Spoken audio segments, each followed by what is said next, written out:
Honorable sisters, brothers, and friends, I'm forced to,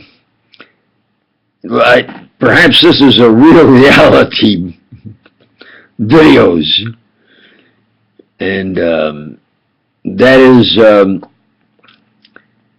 I have to repeat something I composed in the discipline of literature,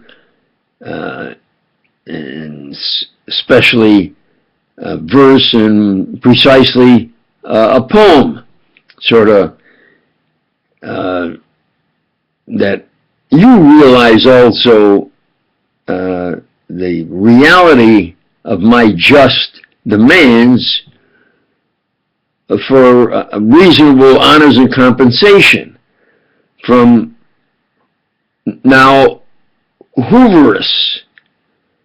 And you say, well, J.Edgar Homo Hoover is dead, been dead for years. Yeah, but that system of, he was a grand theft artist.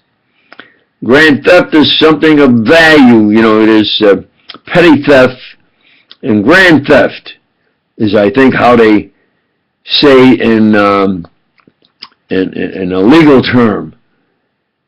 And Hoover was a grand theft artist because something has come up about thievery. Well, I think in the history of the U.S., J. Edgar Homer Hoover and the Hoover-ists have the worst in their history has been their theft of my science inventions in violation of the Constitution. The guarantee of life, they've murdered. Liberty, they continually prove to me the power they have to try to control, continuously. And the pursuit of happiness. Well, they figure if they can make you miserable, you will react in a way where they can say, see, he's no good, or he violated some law, or he's no good. How clever. It's hypocrisy. So Hoover and the Hoover-ists have made this country into a King George, Queen Hoover, not democracy, it's a King George, Queen Hoover hypocrisy. I'm going to repeat that poem. For starters, 'twas the night before tomorrow, and all through the Hoover house was hidden grief and true sorrow because of the demagogued, hypocritical louse. They're force-feeding the patriotic agent souls, violating God's, humanity's, the constitutional guarantees. The King George, Queen Hoover, Hoover-ists are stoking up class warfare coals. Per shameful Obama, Karenberg posturing as referees. Now, I'm going to repeat that line. They're force-feeding the patriotic agent's souls. They're force-feeding the U.S., those unsuspecting and those who say, well, yeah, but I'm here, and especially if I'm doing what I want to do, making money, or those who say, yeah, this is the way I make money, this is the way I want. That's good for me. I don't care about others, even our lies, or certainly then others that they say they don't like.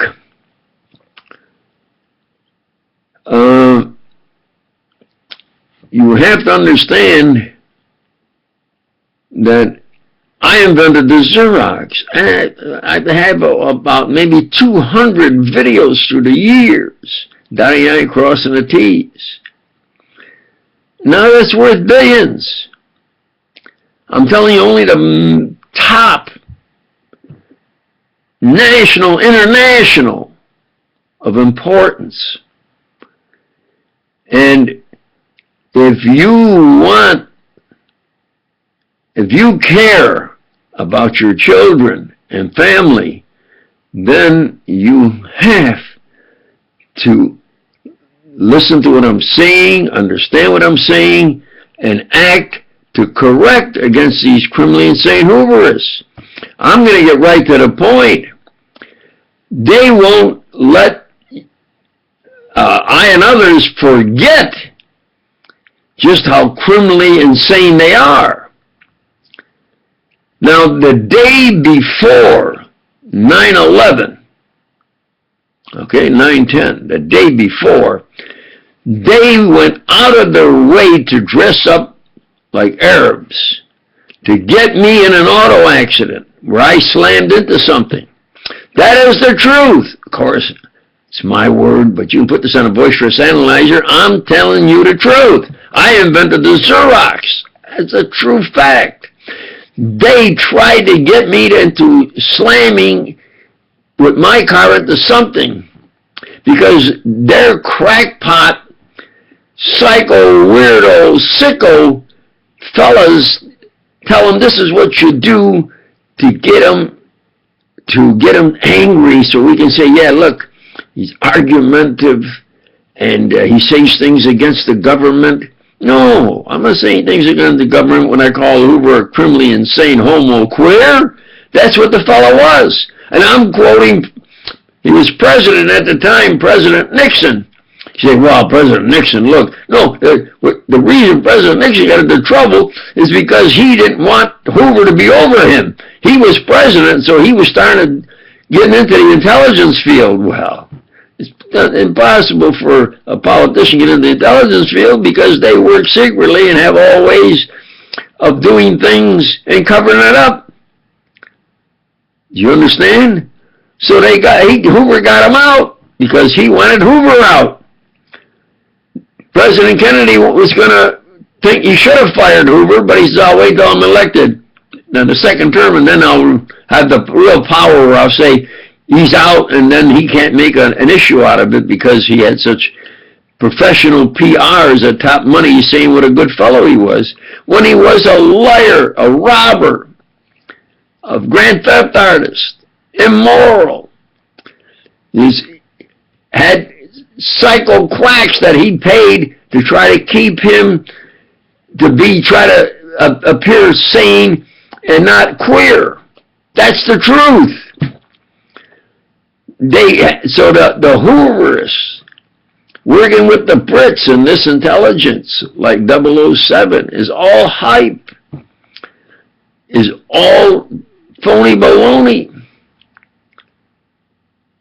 I'm telling you, this is the truth. No, they won't let me forget about the 9/10 situation they put me in, where I had, and I'm acrobatic and coordinated. I can juggle three, say, oranges at one time. I did all I possibly could to avoid zigzagging and sliding and without touching another vehicle. And they all just laughed. It was like the time they tried to get me to go off the road on the way to Las Vegas. I was working there, and it's night, and they had trick drivers take and hit the sand, and I couldn't see the curb, but I knew there was a curve there, and somehow I got around that curve going like, well, there's an open road at night, you're going maybe 85.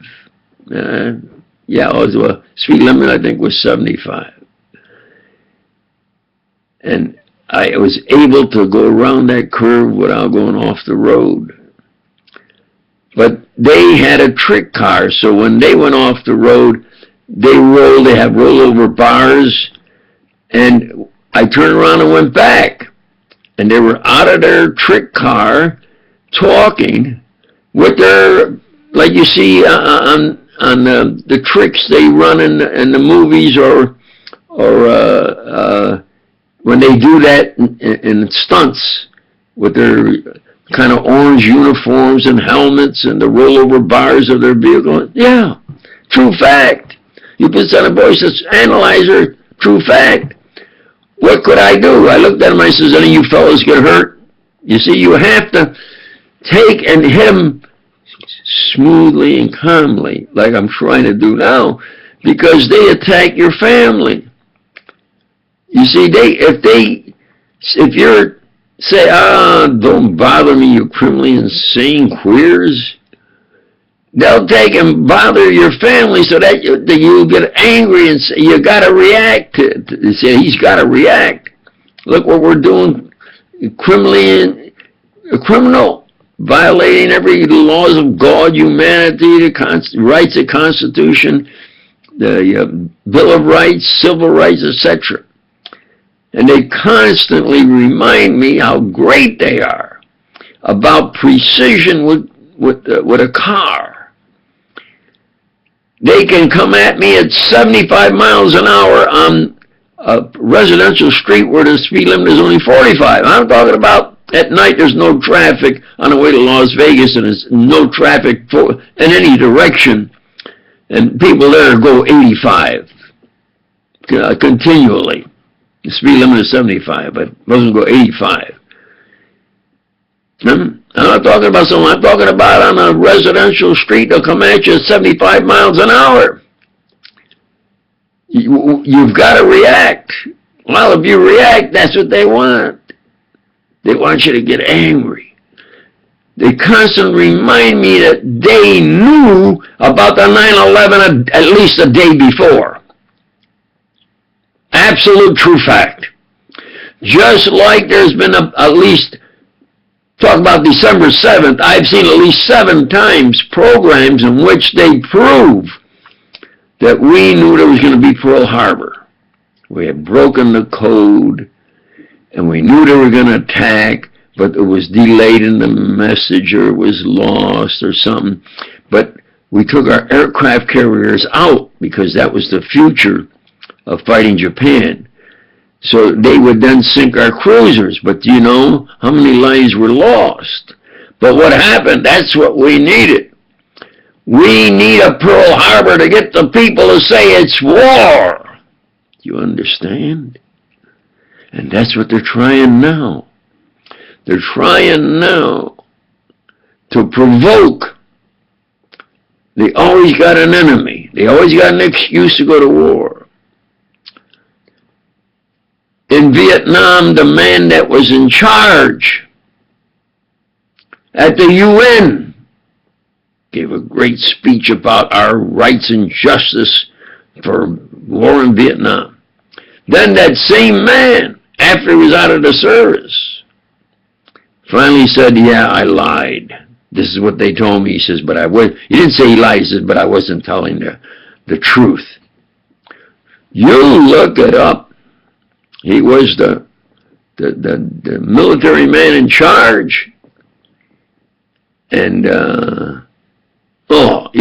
he was a black man. And I was arguing that they weren't fair to the black people, because at that time, most of them in the service were black and killed over there because they didn't have a job. They get into service. All right, now you got to go over there. You're in the service. You got to go over there and fight. And it was getting out of hand proportionally. And they were complaining. So they put a black man in charge. Look, I'm your commander. You keep fighting and getting killed. That's the strategy. The ones on the rich people on Wall Street, they're not going to have their sons and daughters get killed. Huh? They're going to say, well, they're busy. They got exemptions. They're counting the money that they took and gave to them after some of that money was illegally missing. And if not, certainly business-wise, they went into debt. We can't have them go broke. We can't close the doors of a big company like that. They give them the money. And And then those same people tell you you got to close your doors. You're behind in payments, and they take your home. You say, well, the money you gave to give the supposedly employment better so I keep my home, you've got that money. The money they gave those crooks that they admitted, some of them took off and went someplace with the money, or they give him $20 million to resign. After all, he's the CEO. They give him $20 million to resign and all the perks. Why? To get him out, because look at the billions he's losing. The money they gave those fellas, they could have paid for the homes that were lost.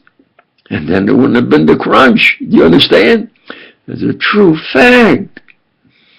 We have corruption at the top of handling our money. It's the Federal Reserve. The Federal Reserve is not a federal department. It's a private company. They call it the Federal Reserve. But they decided that instead of having the politicians with our money, they're going to give it to a group that handles it to show that the politicians aren't being taking the money. It's handled by the Federal Reserve. The Federal Reserve, then we print the money. Congress authorized the money we printed is printed. The Federal Reserve handles it. Well, if you got somebody up there that's a banker and is losing money, where they're bankrupt, and they're handling our money, well, what kind of a fellow is that? Well, that's who they appoint. The first one that was in charge that got the $365 billion was the one in charge of who they got the $365 billion to. He ran our Federal Reserve. They got another guy, the one that another administration change. Well, change. Well, this is real reality is what I'm telling you. If I was there, if I had some authority, I would have helped the homeowners, of course, and say to bankers, well, if you couldn't do your banking and you stole the money or you lost the money, then we have to have another bank. We start another bank. What? The Citizens Bank, where we get some honest people there. And then the people who had their homes saved are working, will put the money in your bank. Not that you need billions because you're bankrupt. And then when you get that, you say, hey, now we got the power. Now you take and grab all the other homes you can because they're behind in payments. They took my home, which I needed. I'm a World War II veteran. Done more for this country as much as anybody I know of. But yet they had a chance to take that home from me, and that's what the Hoover-ists wanted. So they used their power on the inside, and they took and got that home from me. Second time they took a home from me. So now I have to live, and I have arthritis. And somebody says, well, look at that guy. Look at the way he lives. Hey, some of them are real angry that I'm still living. I have severe spinal injuries. I have arthritis. I have to be careful. I exercise, and I try to keep myself warm. I have the sweater and so forth. And when it's 100 degrees, you know, like when you walk into your car and the car's so hot, and you say, oh, golly. So I walk in there, it's therapeutic. Oh, gee, that makes me feel a little good because of my arthritis. I needed that home. But they don't care. They give me a bad time because I've decided there has to be real change in this USA. It can't be the continuous Hoover-istic, that's Hoover-istic crimes that they do. They came at me today at 75 miles an hour. I had to put my blinkers on, saying, look, I can't move out of the way. You got to go around me. So they went around me, never touched the brakes. They're going to show me. They're coming at me at 75 miles an hour. on a residential street. Well, he swung around at 75 miles an hour. See how we got timed. When you go to make a right turn, we're right there. Yeah, you had it timed on 9:10, not 9:11, that I was going to crash into it. And I would say, I'm being truthful, that if I had to do that again, say 10 times more, that maybe 5 times I would have hit somebody. We're going 75 miles an hour. And I avoided hitting anybody. They were dressed up as Arabs. And then they all took, and like the stunt guys on the way to Las Vegas, they were talking, oh, gee, hey, look, he not only survived, he actually made the curve. And while they rolled and all that sand and dust you couldn't see, and they were standing there kind of talking about it. And then I went back and caught them, seeing their rollover trick vehicles and the helmets and things they wear when those do they trick stunts. True facts. The people of this country have to say, yeah, okay, maybe we have one of the highest standards of living, but we got a lot of people killed in Iraq. I risked my life to try to not have go into Iraq because that was on false reports by our intelligence. And isn't that what the House of Commons proved? That they were in cahoots with the Hoover-ists to rig it so that coward of Vietnam, duck Vietnam, coward of Vietnam can play military and look at that, bing, bang, boom, it's over, yeah. Holy cripe. Is the war in Iraq really over? You know what? I think it just yesterday I think it was the 11th year that there's still something going on there.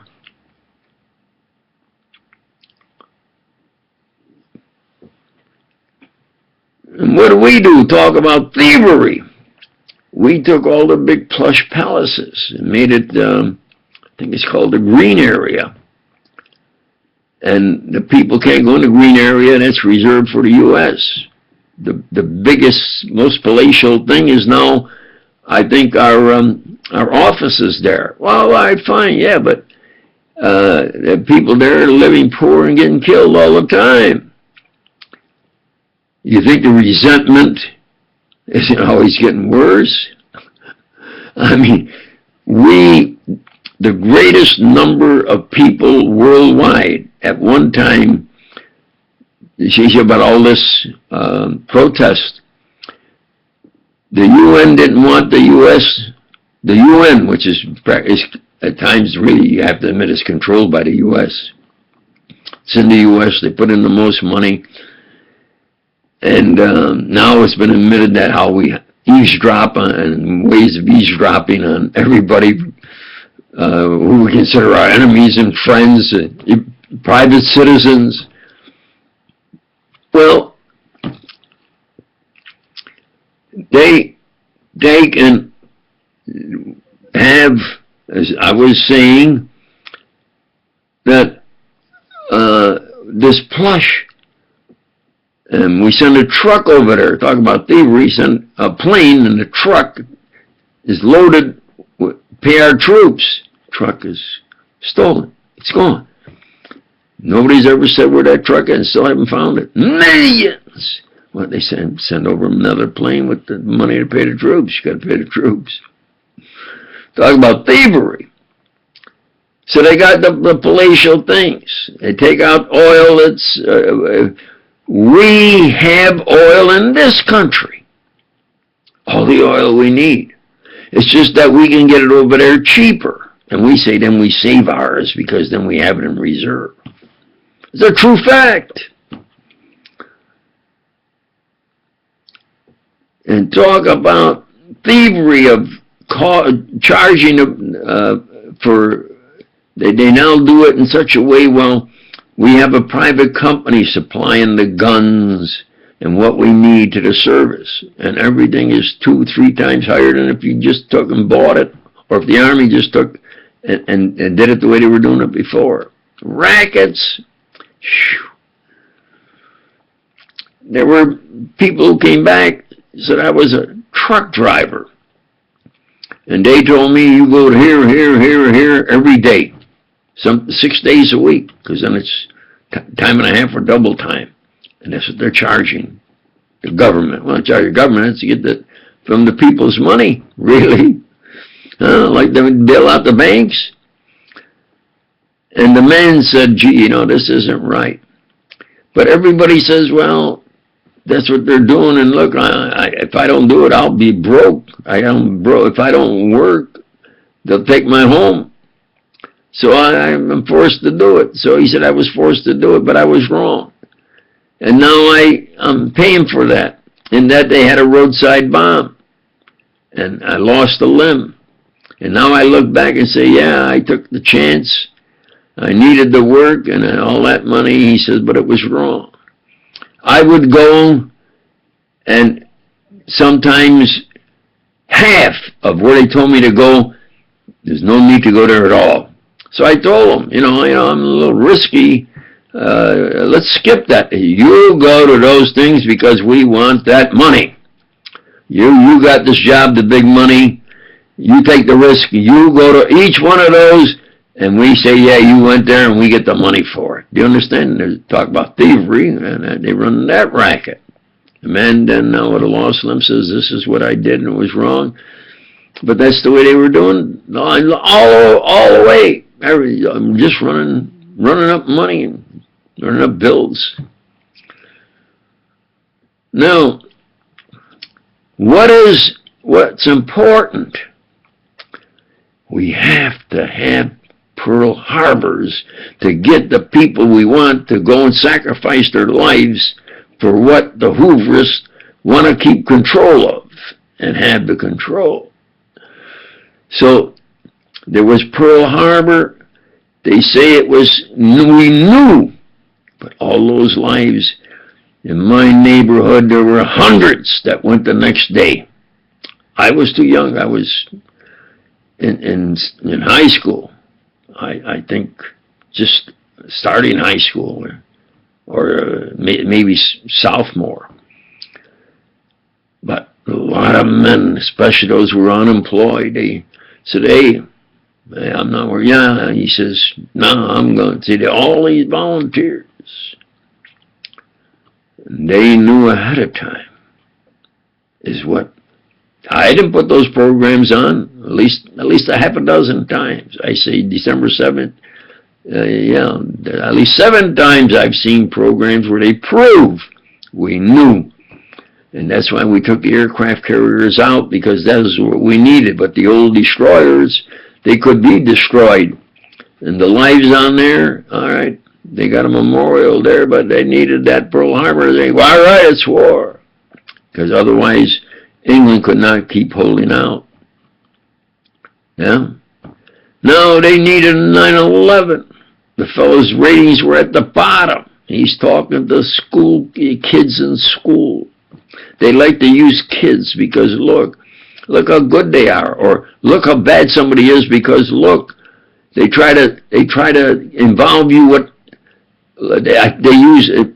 I think the women are part employed, but they'll have their wives, I think, that are not actually in the FBI, Federal Bureau of Insanity, with those criminals saying homo Hoover-ists. They have wives and kids so that they can say, look, he knows I'm a Hoover-ist, and he looks down on me as a guttered moral Hoover-ist. But I'm with my wife and kid. They purposely get in front of your face. They go, well, yeah, they can write down lies, phony lies. Say, oh yeah, they showed us they had this now where they, oh yeah, we got it on record. Yeah, Hoover would have something on record that you were not good. Well, yeah. If he murders your brother, of course you're going to say this guy's a criminally insane murderer. Hey, look what he's saying. Huh? But it's the truth. This is a real reality video. They constantly, if I want to forget how bad they are, they won't even, I can't. Because they're going to constantly prove to me how great they are with whatever they do with motor vehicles especially. Boy, they're getting run here, there, and stunts. Come at you at 75 miles an hour when they know you got to stop. I put on my flashers. Well, if you hit me, pal, I got my flashers on. You got no excuse saying, well, then it's my word against theirs. I didn't put my brakes on. I didn't put my right signal on. See? Especially if they have a witness, which that's what they do. They go in pairs. And they're using more and more women and children all the time. So they can say whatever they want to phony up and lie. Now, there comes a time when you say, they need a doctor in this U.S. And that doctor is this Doc C.Ph.D. I'm telling the truth. They are sicko, weirdo, immoral, violating the laws of God, humanity, the Constitution, the Bill of Rights, civil rights. I have videos that put the complete truth of J.Edgar Homer Hoover. Complete truth. You look it up. You put Doc C.Ph.D. Exposes J.Edgar Homer Hoover. And I have itemized the fella. And one of the things was that this is me, those now are finally insiders. Before they die, they want to at least clear their conscience. They hope, but maybe God will say, well, yeah, he was a Homer Hoover and was associated with that criminally insane J.Edgar Homer Hoover. But look, he's trying to clear his conscience, hoping that God will say, well, he isn't that bad of a fella. Yeah, no, that he's doesn't even get the money and the power, and he wants to try to clear his conscience that maybe that'll be acceptable. About to other Hoovers around, yeah, but I don't know about especially whether you believe there's God or not. I think the majority of people say there's a spirit someplace. Our American Indians said there was a spirit. All through history, they said that must have been something besides we here on earth. There has to be some kind of a supernature. Isn't that a true fact? And even if you don't believe in God, just human rights, humanity, common sense, sanity, it's to the point where you say they're sickos. They constantly have to prove that they have authority and power, and they are constantly trying to get 9/11, Pearl Harbor's, 9/11s. Somebody has got something they're going to do to us, and look, they got a report by the English and U.S. intelligence saying they're bad, and now we got to go to war constantly. You say, J.Edgar and Scrubsy, I ought to get in the munitions business. We're at war now all the time. Look at the money I can make. Hey, maybe this is a real reality video. Because those who are in the military, after the military, they go into maybe a CEO of something that they can make government contracts with. And if they're a CEO of a bank, they get into handling our money. And, well, bailout. They really go to the people directly so they could save their home. That Xerox is mine. Then you get into science. I won't get into science because then you get to light amplification and electromagnetic radiation. You'd have to know science then. Sure, everybody knows what it is. And the laser beam, everybody now knows about the laser beam. Who did the original work? Gave it the name, you see? I am who I say I am. The original 007, I didn't want to be 007. It was an inside joke, and it took off. And if you can make money, yeah, it became worldwide hoopla, money-making. Baloney, phony baloney. So now I say I'm 009. I got true and I'm a real man and this is the truth. So I'll say, well, 007, I'm now 009. And these are the true facts. And I always say, which I think I have to say, you girls, protect yourself and have fun. Any suggestions? I say thank you.